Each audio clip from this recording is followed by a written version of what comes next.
Hello दोस्तों, स्वागत है आपका हमारे यूट्यूब चैनल मरीन वर्ल्ड में। दोस्तों, आज के इस वीडियो में मैं आप लोगों को बताऊंगा इंजीनियर कैसे बने और इससे जुड़ी सारी जानकारी मैं आप लोगों को इस वीडियो में दूंगा। दोस्तों, वीडियो में आगे बढ़ने से पहले मैं आपसे रिक्वेस्ट करना चाहूँगा कि अगर आपने अभी तक इस चैनल को सब्सक्राइब नहीं किया है तो इसे ज़रूर सब्सक्राइब कर लीजिएगा और अगर ये वीडियो अच्छा लगे तो इसे शेयर ज़रूर कीजिएगा। तो चलिए दोस्तों, इस वीडियो को स्टार्ट करते हैं। दोस्तों, अगर आप इंजीनियर बनने का सपना देख रहे हैं लेकिन आपको नहीं पता है कि इंजीनियर कैसे बने, तो आज की इस वीडियो में आपका स्वागत है। इस वीडियो में हम आपको इसी के बारे में बताने वाले हैं कि आप इंजीनियर कैसे बन सकते हैं। दोस्तों, अभी आपके दिमाग में इंजीनियरिंग को लेकर काफ़ी सवाल आ रहे होंगे कि इंजीनियरिंग क्या है, इंजीनियरिंग कैसे करें, कहाँ से इंजीनियरिंग कोर्स करना चाहिए और कहाँ से नहीं करना चाहिए, इंजीनियरिंग के लिए बेस्ट कॉलेजेस कौन कौन से हैं, इनमें एडमिशन कैसे मिलेगा। इन सभी के बारे में आपको डिटेल से जानने का मौका मिलेगा। हम आपको इस वीडियो में ये भी बताएंगे कि इसमें कैरियर स्कोप क्या है, किस तरह से आप 10वीं या 12वीं के बाद इंजीनियर बनने का सपना पूरा कर सकते हैं। आज के समय में ज़माना हाईटेक हो चुका है, इसीलिए पढ़ाई भी एडवांस लेवल की हो चुकी है। स्टूडेंट तो उससे भी ज़्यादा एडवांस हो चुके हैं। पहले का ज़माना चला गया जब आप किसी से पूछते थे कि तुमको क्या बनना है, तो जवाब में आपको यही उत्तर मिलता था कि अभी तो सोचा नहीं है। आज के ज़माने में अगर आप 8वीं के स्टूडेंट से ही पूछेंगे कि तुमको क्या बनना है, तो आपको तुरंत ही जवाब देते हैं कि मुझे इंजीनियर या डॉक्टर या एक्टर बनना है। दोस्तों, स्टूडेंट्स पहले से ही अपने कैरियर की प्लानिंग करने लगते हैं। उनको बड़ा होकर क्या बनना है, उसी के अनुरूप पहले से ही तैयारी में लग जाते हैं। लोगों में इंजीनियर बनने का क्रेज इस कदर हावी है कि आपको छोटे से छोटे गाँव और कस्बे में भी इंजीनियरिंग किया हुआ कैंडिडेट मिल जाएगा। इस फील्ड में आकर्षण का ये भी कारण है कि इसमें कैरियर स्कोप काफ़ी अच्छा है, लेकिन उन्हीं लोगों के लिए इसमें कैरियर स्कोप अच्छा है जिनको इंजीनियरिंग का नॉलेज है। चलिए अब इंजीनियर कैसे बने इसके बारे में जान लेते हैं।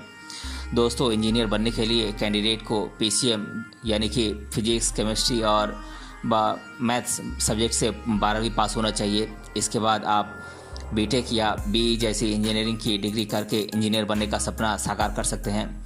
हालांकि 10th के बाद कैंडिडेट इंजीनियरिंग में डिप्लोमा करके भी इंजीनियर बन सकते हैं। दोस्तों, इंजीनियरिंग के फील्ड में कैरियर बनाने के लिए BE या BTech या फिर डिप्लोमा जैसे कोर्स करने होते हैं, जिनमें कैंडिडेट को एंट्रेंस एग्ज़ाम या डायरेक्ट मेरिट के आधार पर भी एडमिशन मिल जाता है। डायरेक्ट एडमिशन वही कॉलेज देते हैं जिनकी क्वालिटी अच्छी नहीं होती है और जहां पर स्टूडेंट्स नहीं जाते हैं।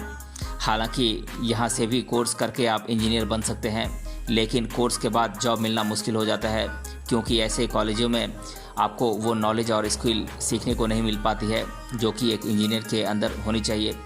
आपने देखा भी होगा कि बहुत से लोग आजकल इंजीनियरिंग की डिग्री लिए घूम रहे हैं, लेकिन उनको कहीं भी जॉब नहीं मिल पाती है।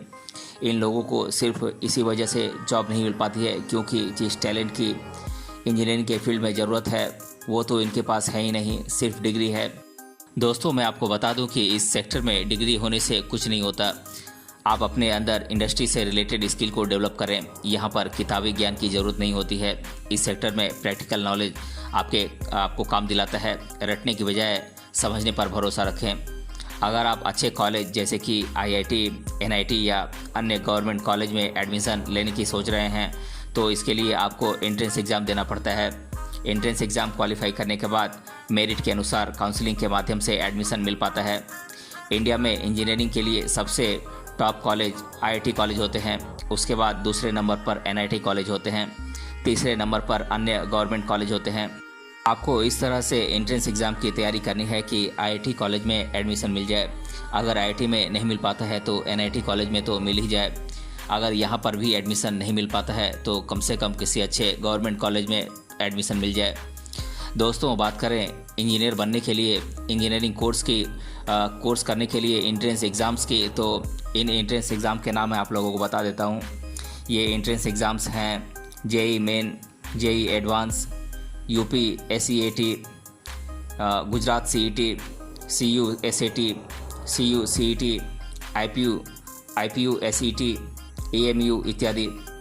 दोस्तों, जो स्टूडेंट 10वीं के बाद इंजीनियरिंग में डिप्लोमा करना चाहते हैं उनके लिए पॉलीटेक्निक एंट्रेंस एग्ज़ाम होता है या अन्य यूनिवर्सिटी लेवल के एग्ज़ाम के जरिए इंजीनियरिंग कोर्स में दाखिला ले सकते हैं। दोस्तों, इंजीनियरिंग कोर्स में डिग्री कोर्स BTech होता है। इसकी ड्यूरेशन 4 साल होती है, जिसमें यह कोर्स 8 सेमेस्टर में डिवाइडेड होता है। इसके अलावा जो इंजीनियरिंग में डिप्लोमा होते हैं उनमें 6 सेमेस्टर होते हैं और 3 साल का कोर्स होता है। दोस्तों, इंजीनियरिंग के बीटेक जैसे पॉपुलर कोर्स की फ़ीस 2 लाख से 7 लाख के बीच होती है। कुछ प्राइवेट कॉलेजों में इससे भी ज़्यादा फ़ीस हो सकती है। जो स्टूडेंट ज़्यादा फ़ीस चुकाने में सक्षम नहीं है उनको बीटेक गवर्नमेंट कॉलेज से ही करना चाहिए, क्योंकि गवर्नमेंट कॉलेज में फ़ीस बहुत ही कम होती है। दूसरी बात यह है कि ये काफ़ी अच्छे कॉलेज होते हैं, लेकिन इनमें आपको एडमिशन लेने के लिए कड़ी मेहनत करनी होगी। यहाँ पर डायरेक्ट एडमिशन नहीं मिल पाता है। इंजीनियरिंग के डिप्लोमा कोर्स की फ़ीस 70,000 से लेकर 2,50,000 रुपये तक होती है। अगर आप गवर्नमेंट कॉलेज से डिप्लोमा कर रहे हैं तो कम फ़ीस होगी और प्राइवेट कॉलेज में तो फ़ीस काफ़ी ज़्यादा होती है। दोस्तों, इस फील्ड में सैलरी आपकी क्षमता के अनुसार मिलती है। अगर आपको अपनी इंजीनियरिंग की फील्ड का अच्छा नॉलेज है तो 1 से 2 लाख रुपए या इससे भी ज़्यादा आप महीने के कमा सकते हैं। सैलरी इस बात पर और भी निर्भर करती है कि आपने किस तरह के कॉलेज से बीटेक किया है। अगर आपने आईआईटी जैसे अच्छे कॉलेज से बीटेक किया है तो आपकी सैलरी काफ़ी अच्छी होगी। अगर एनआईटी से किया है तो कुछ कम होगी। अगर आपने साधारण कॉलेज से ही बीटेक किया है और आपको अपने फील्ड का अच्छा नॉलेज है तो आपको शुरुआती समय में 15 से 20,000 रुपये की मंथली सैलरी मिल जाती है, जो कि एक्सपीरियंस बढ़ने के साथ साथ सैलरी भी बढ़ती ही जाती है। दोस्तों, बात करें इंजीनियरिंग के पॉपुलर ब्रांचेस की तो मैं इनके नाम आप लोगों को बता देता हूँ। ये ब्रांचेस हैं BTech in data science, BTech in cyber security, BTech in computer science, BTech in information technology, BTech in petroleum engineering, BTech in automobile engineering, BTech in robotics engineering, BTech in electronics and communication engineering, BTech in telecommunication engineering, BTech in civil engineering, BTech in aerospace engineering, BTech in electrical and electronics engineering, BTech in marine engineering, BTech in aeronautical engineering, BTech in mechanical engineering, BTech in food technology, BTech in printing technology, BTech in biomedical engineering, BTech in nano technology, BTech in genetic engineering, BTech in dairy technology इत्यादि। दोस्तों, बात करें देश भर में top engineering colleges की तो इनके नाम मैं आप लोगों को बता देता हूँ। ये इंजीनियरिंग कॉलेजेस हैं IIT Delhi, IIT Roorkee, IIT Chennai, IIT Mumbai और अन्य सभी आईआईटी कॉलेजेस। इसके बाद नंबर आता है एनआईटी कॉलेजेस का। NIT Rourkela, NIT Karnataka, NIT Trichy, NIT Nagpur और अन्य सभी NIT colleges. Delhi technical university, bits Pilani, Satyabhama institute of science and technology, Aligarh Muslim university इत्यादि। दोस्तों, कई बार छात्रों के मन में सवाल आता है कि इंजीनियरिंग में डिप्लोमा और इंजीनियरिंग डिग्री में क्या अंतर होता है।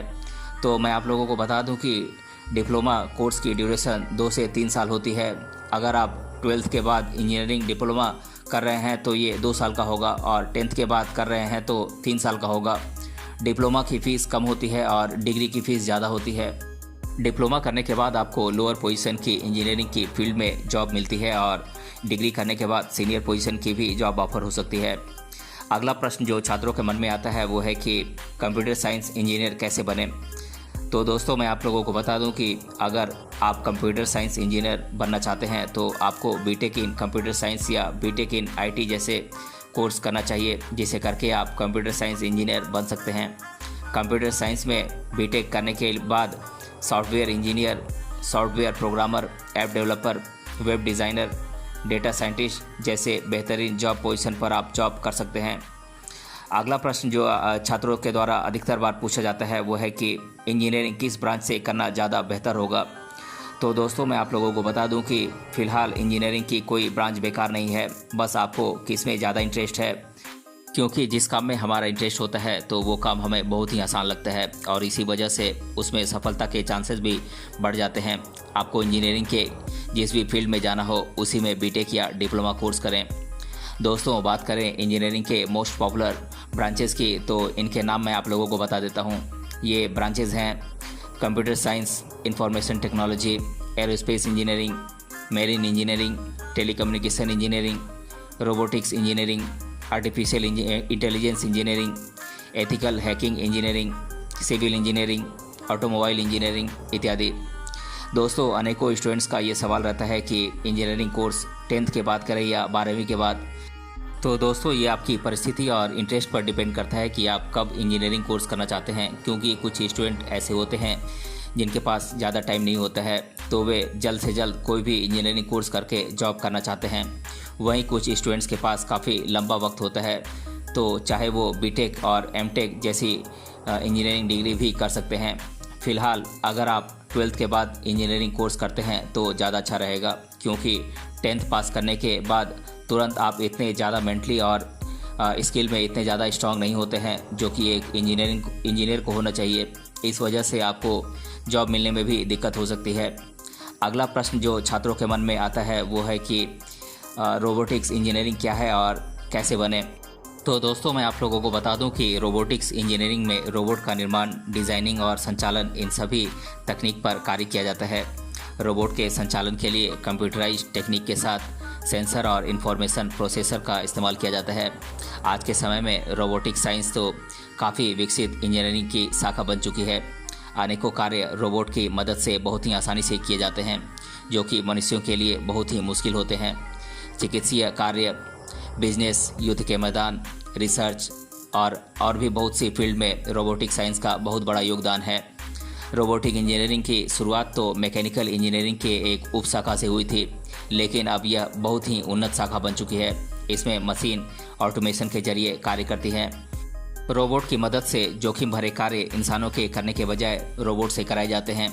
तो चलिए अब हम जान लेते हैं कि रोबोटिक्स इंजीनियर कैसे बने। रोबोटिक्स इंजीनियर बनने के लिए सबसे पहले कैंडिडेट को 12th PCM सब्जेक्ट से पास करना चाहिए, यानी कि फिजिक्स, केमिस्ट्री, मैथमेटिक्स सब्जेक्ट से पास करना चाहिए। इसके बाद रोबोटिक्स इंजीनियरिंग में बीटेक करके रोबोटिक्स इंजीनियर बन सकते हैं। अगला प्रश्न जो छात्रों के मन में आता है वो है कि मैकेनिकल इंजीनियरिंग में कैरियर स्कोप क्या है। तो दोस्तों, मैं आप लोगों को बता दूं कि मैकेनिकल इंजीनियरिंग की सबसे पुरानी ब्रांच में से एक है। इसमें मशीनों के निर्माण और डिज़ाइन से संबंधित कार्य होता है। शायद ही ऐसा कोई क्षेत्र ना हो जिसमें कि मैकेनिकल इंजीनियरिंग का इस्तेमाल ना होता हो। जितनी भी मशीनों का निर्माण होता है उसमें मैकेनिकल इंजीनियरिंग की अहम भूमिका होती है। चाहे वो बाइक हो, बस हो, ट्रक हो, रोबोट, हवाई जहाज़ हो, सभी मशीनों को मैकेनिकल इंजीनियर ही बनाते हैं। इसीलिए इस फील्ड में जॉब के अवसर भी काफ़ी ज़्यादा होते हैं। मैकेनिकल इंजीनियरिंग में डिग्री या डिप्लोमा करने के बाद आप aerospace engineer, motor vehicle engineer, mechanical engineer, atomic engineer, maintenance engineer आदि पदों पर आप जॉब करने का मौका पा सकते हैं। तो दोस्तों, आज के इस वीडियो में हमने जाना इंजीनियर कैसे बने। उम्मीद है कि आपको हमारा ये वीडियो इंजीनियर कैसे बने आपको पसंद आया होगा, क्योंकि इस वीडियो में मैंने आप लोगों को इंजीनियरिंग कोर्स और इंजीनियरिंग कैरियर से जुड़ी हर जानकारी दी है। फिर भी अगर आपके मन में कोई सवाल है तो आप कमेंट बॉक्स में पूछ सकते हैं। मिलते हैं अगले वीडियो में किसी अन्य टॉपिक के साथ। तब तक के लिए धन्यवाद।